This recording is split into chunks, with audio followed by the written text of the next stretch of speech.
மில்லட்டில் use பண்ண ஆரம்பித்தாச்சு. விதவிதமான இட்லிகள், விதவிதமான தோசைகள், விதவிதமாக எல்லாமே பண்ணுறோம். ஏன்னா ஒரு சில விஷயங்கள் நம்ம கவனிக்கிறதுல ஹை ஃபைபர் இருக்கிறப்போ நம்மளுக்கு ஹார்ட்னஸ் கொடுக்கும். இப்போ இட்லி பண்ணேன் மேடம், எனக்கு நிறைய பேர் கேள்வி கேட்பாங்க, மேடம் எனக்கு இட்லி பண்ணேன், அது வந்து ஒன்று மொடுமொடுன்னு இருக்குது, இல்லைன்னா ரொம்ப ஹார்டாக இருக்குது, மில்லட் இட்லி எப்படி பண்ணுறதுன்னு கேட்பாங்க. ஒரு சின்ன டிப் தான் அவங்களுக்கு சொல்வேன். நீங்கள் வந்து இதர் அவல் இல்லைன்னா ஜவ்வரிசி ஆட் பண்ணிவிட்டு ட்ரை பண்ணுங்கம்மா, நல்லா வரும் அப்படின்னு. எதனாலனாக்கா அவலுக்கு வந்து அந்த குணம் இருக்குது, நம்மளுக்கு வந்து அது வந்து ஒரு சாஃப்ட்னஸ் கொடுக்கும். அவல் வந்து நம்மளுக்கு வந்து ஃப்ளாட்டன்ட் ரைஸாக இருந்தாலும் அதில் வந்து சத்துக்கள் அதிகம் பாலிஷ்டு ரைஸை விட. அதே மாதிரி ஜவ்வரிசி அப்படிங்கிறப்ப ஜவ்வரிசி தானே, டாப்பியோக்கா தானே, அதில் வந்து என்ன சத்துக்கள் இருக்குது அப்படின்னு நிறைய பேர் வந்து என்கிட்ட கேட்டிருக்காங்க. நான் சொன்னேன் ப்ரீபயோட்டிக் வேல்யூவில் வந்து ஜவ்வரிசியை மிஞ்சியது வேறு எதுவுமே கிடையாது டாப்பியோக்காவில் அப்படின்னு சொல்லிட்டு. அது எப்படி பண்ணுறாங்கன்னு நீங்கள் பார்த்துருந்தா தெரிஞ்சிருக்கோம். அந்த டாப்பியோக்கா யூஸ் பண்ணிவிட்டு அதை அரைச்சி அந்த பால் எடுத்துகிட்டு அந்த செடிமெண்ட்டை வந்து கொஞ்சம் புளிக்க வைப்பாங்க. அது மேலே வந்து தண்ணி நின்றுடும். அதை எடுத்துகிட்டு கீழ்ப்பகுதி இருக்கு இல்லையா, அதை யூஸ் பண்ணிட்டு தான் வந்து அவங்க வந்து டாப்பியோக்கா பண்ணுவாங்க. அதை வந்து கட் ஹெல்த்தி, எந்த விதமும் குடலுக்கு நம்மளுக்கு பாதிப்பு ஏற்படுத்தாது. ஆனால் அதில் வந்து ப்ரோட்டீன் வந்து குறைவு தான். ஆனால் அது வந்து ஒரு காம்பினேஷன் மாதிரி நம்ம எடுத்துக்கலாம். ப்ரீபயோட்டிக் வேல்யூ இருக்கிறப்போ ப்ரோபயோட்டிக்ஸ் வந்து இன்னும் அதிக அளவு அது ஆகும். நான் இவ்வளோ ப்ரோபயோட்டிக் சொல்லிட்டே இருக்கேன் அப்படின்னா என்ன நினைக்கலாம் ஒரு சிலர். அதாவது நம்ம குடலுக்குள்ளே பார்த்திங்கன்னா வந்து நுண்ணுயிர்கள் இருக்கும், அதாவது ஃப்ரெண்ட்லி பாக்டீரியான்னு வச்சுக்கோங்களேன். அந்த பாக்டீரியா இருக்கிறப்போ நம்மளுக்கு என்ன ஆகும்னாக்கா பல விதமான, அதாவது ஹார்ம்ஃபுல் பாக்டீரியா, வேண்டாத ஒரு மைக்ரோ ஆர்கானிசம் உள்ளே வரப்போ இது வந்து அது பல்கி பெருகாமல் இருக்கிறதுக்கு உதவி புரியும். இது இருக்கிறப்ப அந்த கட் ஹெல்த்தை பற்றி தான் இப்போ உலக அளவில் நிறைய பேசுகிறாங்க. ஆனால் நம்ம நாட்டில் வந்து அந்த கட் ஹெல்த்துங்கிறதப்போ இந்த தொண்டையில் இருந்து நம்மளோட டைஜஸ்டிவ் ட்ராக்ட் ஃபுல்லாக இருக்கிறதுல பிரச்சனைகள் வராமல் இருக்கிறது. அதுக்கான உணவுகள் பார்க்குறப்போ வந்து ஹை ஃபைபர் இருக்கிறப்போ ஒரு சிலருக்கு ஒவ்வாமை ஏற்படுது. ஏன்னா கட்டில் அவங்களுக்கு ஹெல்த் இல்லாதவங்க அதுக்கு தகுந்த மாதிரி நம்ம கொடுக்கணும். இப்போ கேழ்வரகெல்லாம் பார்த்திங்கன்னா வந்து ஃபைபர் வந்து நம்ம மாவாக திரிச்சு சலிக்காமல் செஞ்சால் கூட வந்து கம்மி தான் ஃபைபர். அது வந்து ஈஸியாக வந்து நம்ம கட்டில் வந்து உறிஞ்சப்படும்.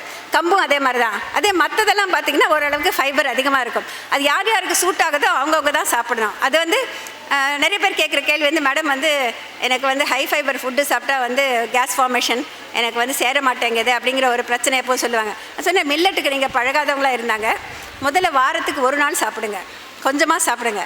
அதுக்கப்புறமா அடுத்த வாரம் 2 தடவை சாப்பிடுங்க. இன்னும் 2-3 வாரம் கழித்து இன்னொரு தடவை சாப்பிடுங்க. ஒரே நேரம் வந்து நீங்கள் வந்து உணவு பழக்கத்துலேருந்து மாறாதீங்க.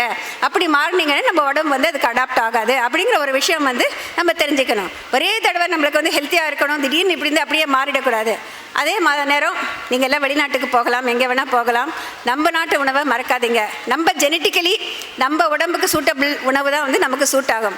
அங்கே போயிட்டு வேற்று நாட்டு கலாச்சாரத்துக்கு பழகிட்டு அந்த நாட்டு உணவு இங்கே வந்த பிறகு நம்ம கட்டுக்கு அது அந்த அளவுக்கு ஹெல்த்தியாக இருக்காது இப்படிங்கிற ஒரு விஷயம். நான் வந்து கம்ப்ளீட்டாக அதுக்கு எதிரி கிடையாதுங்க. நீங்கள் வந்து வாரத்துக்கு ஒரு நாள் சாப்பிட்லாம். இப்போ என்னோடய பேரனே அப்படி தான், என்னுடைய டாக்டரில் என்ன சொல்லுவாங்க, நிர்மலா காலேஜ் தான் என்னுடைய டாக்டரில் படித்தது. என் பேரனுக்கு வந்து பாஸ்தா தான் இஷ்டம், நூடுல்ஸ் தான் இஷ்டம். ஆனால் ஃப்ரம் த பிகினிங் வாரத்துக்கு ஒரு நாள் தான் அப்படின்னு ரொம்ப ஸ்ட்ரிக்ட்டு. ஸோ அந்த பசங்க என்ன பண்ணுவாங்க, அந்த ஒரு நாள் வரதுக்காக வெயிட் பண்ணிட்டு இருப்பாங்க. ஓகே அன்னைக்கு நம்ம சாப்பிட்லாம் அப்படின்னு சொல்லிட்டு. ஸோ எந்த இடத்துல ஸ்ட்ரிக்டாக இருக்கணுமோ குழந்தைங்கிட்ட அங்கே ஸ்ட்ரிக்டாக இருக்கணும், எங்கே லீனியண்ட்டாக இருந்தால் அங்கே லீனியண்ட்டாக இருக்கணும். அப்படி இருக்கிறப்போ நம்மளுக்கு வந்து நம்ம நாட்டு உணவுகளை வந்து சரியானபடி தேர்ந்தெடுத்து சரியானபடி காம்பினேஷன் கொடுத்து சரியாக உண்ணாக்க எல்லோருமே ஆரோக்கியமாக இருக்க முடியும். ஆரோக்கியமாக இருக்கிறதுக்கு இது மட்டும் இல்லைங்க, நான் சொன்ன மாதிரி எல்லோருக்குமே உடற்பயிற்சி ரொம்ப ரொம்ப அவசியம். அது இருந்தால் தான் நம்ம உடல் உள்ளுறுப்புகள் சரிவர எங்கும் பிளட் சர்க்குலேஷன் கரெக்டாக இருக்கும். இந்த மாதிரியெல்லாம் இருந்தாக்க டயபெட்டிஸுங்கிறதே ரொம்ப குறைச்சிடலாங்க. மில்லட்டை வந்து சரிவர யூஸ் பண்ண கற்றுக்கிட்டாக்க டயபெட்டிஸ் லெவல் வந்து நம்ம நாட்டில் ரொம்ப குறைஞ்சிடும். இங்கே அடுத்த தலைமுறை நீங்கள் வந்து சர்க்கரை வியாதி இல்லாமல் இருந்தால் உங்களுடைய அடுத்த தலைமுறை சர்க்கரை வியாதி இல்லாமல் இருப்பாங்க. பிறக்கிறப்பயே பார்த்தீங்கன்னா டயபெட்டிஸோடு பிறக்கிற குழந்தைங்களை பார்க்குறேன். பிறக்கிறப்பயே சின்ன வயசுலேயே கேன்சர் அப்படிங்கிறாங்க. இதெல்லாம் பார்க்குறப்ப ரொம்ப கஷ்டமாக இருக்குது. இப்போ கேன்சர் வரதுக்கு காரணம் அப்படின்னு சொல்லிட்டு பார்த்தீங்கன்னா நம்மளுக்கு வந்து ஆன்டி ஆக்சிடென்ட்ஸ் வந்து சரிவர எடுத்துக்கொள்ளாதப்பையும் ஸ்ட்ரெஸ். ஒரு வீட்டில் இருக்காங்க, 5 பேர் இருக்காங்க, எல்லோரும் ஒரே உணவு தான் சமைக்கிறோம். ஏன் ஒருத்தருக்கு மட்டும் வந்து கேன்சர் வருது, மற்றவங்களுக்கெல்லாம் ஏன் வரல? இதை பற்றி யாராவது யோசிச்சிருக்கோமா? அதாவது நம்மளுடைய சிந்தனைகள் ரொம்ப முக்கியம். ஸ்ட்ரெஸ் லெவல்னு சொல்கிறது வந்து ரொம்ப ரொம்ப முக்கியம். நம்ம வந்து நிறைய விஷயங்களை வந்து யார்கிட்டையுமே பகிர்ந்து கொள்ள முடியாமல் அந்த உள்ளுக்குள்ளேயே போட்டு வச்சுருப்போம். அது கூடாது அப்படிங்கிறது தான் நாங்கள்லாம் சொல்கிறது. ஸ்ட்ரெஸ்ஸுங்கிறது யாருக்குமே இல்லாமல் இல்லை. குட்டி குழந்தையிலேருந்து வயசானவங்களுக்கு எல்லாருக்குமே ஸ்ட்ரெஸ் இருக்குது. ஆனால் அந்த ஸ்ட்ரெஸ்ஸை வந்து நம்மளால் மாற்ற முடியுமா? அந்த நிமிஷத்துக்கு அந்த ஸ்ட்ரெஸ்ஸை அதை அப்படி தள்ளி விட்டுட்டு போயிட்டே இருக்கணும். அடுத்தது என்னன்னு சொல்லிட்டு வி ஷுடன்ட் கேரி. என்றைக்கோ யாரோ ஏதோ பேசினது நம்ம மனசில் வச்சுக்கிட்டு அதை பற்றியே கவலைப்பட்டு இருக்கிறது ஒரு ஸ்ட்ரெஸ்ஸு. அது அந்த மாதிரி இருக்கிறப்ப நம்ம உடம்பு வந்து பாதிக்கப்படும். அந்த மாதிரி இதில் வந்து ஸ்ட்ரெஸ் குறைக்கிறதுக்கான நிறைய விஷயங்கள் இருக்குன்னு சொல்லிட்டு நான் படிச்சிருக்கேன் மில்லட்ஸில். ஸோ இந்த மாதிரி வந்து ஒவ்வொரு பற்றியும் பார்க்குறப்ப ஒவ்வொரு நியூட்ரியண்ட்டும் ஒவ்வொன்றுக்கும் இம்பார்ட்டன்ட்.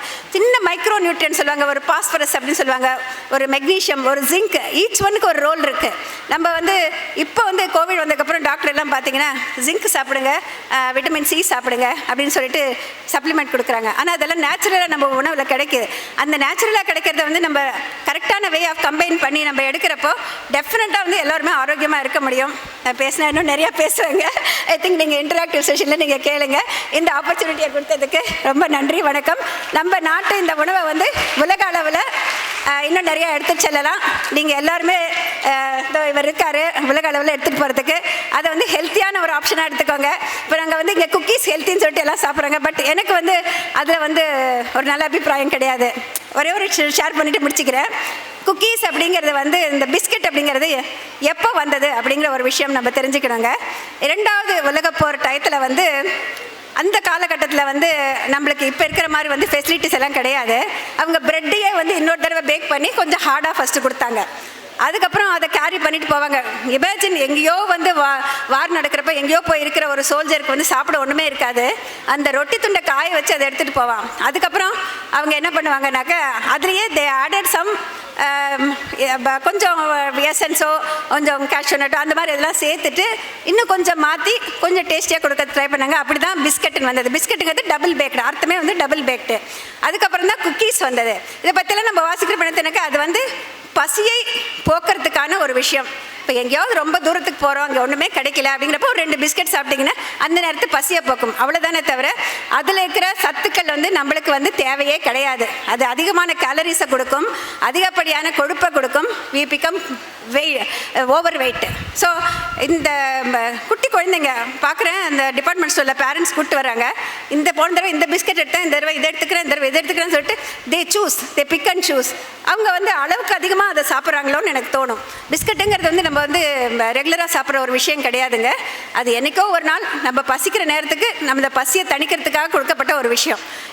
இந்த மாதிரி நிறைய விஷயங்கள் இருக்குது. இதை வந்து ஷேர் பண்ணிக்கிறதுக்கு நிறைய நேரம் எடுக்கும். எனிகோ இந்த ஆப்பர்ச்சுனிட்டி கொடுத்ததுக்கு நன்றி கூறி விடைபெறுகிறேன். வணக்கம்.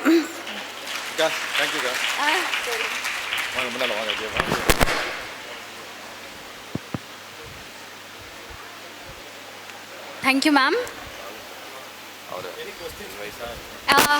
Audience, any questions?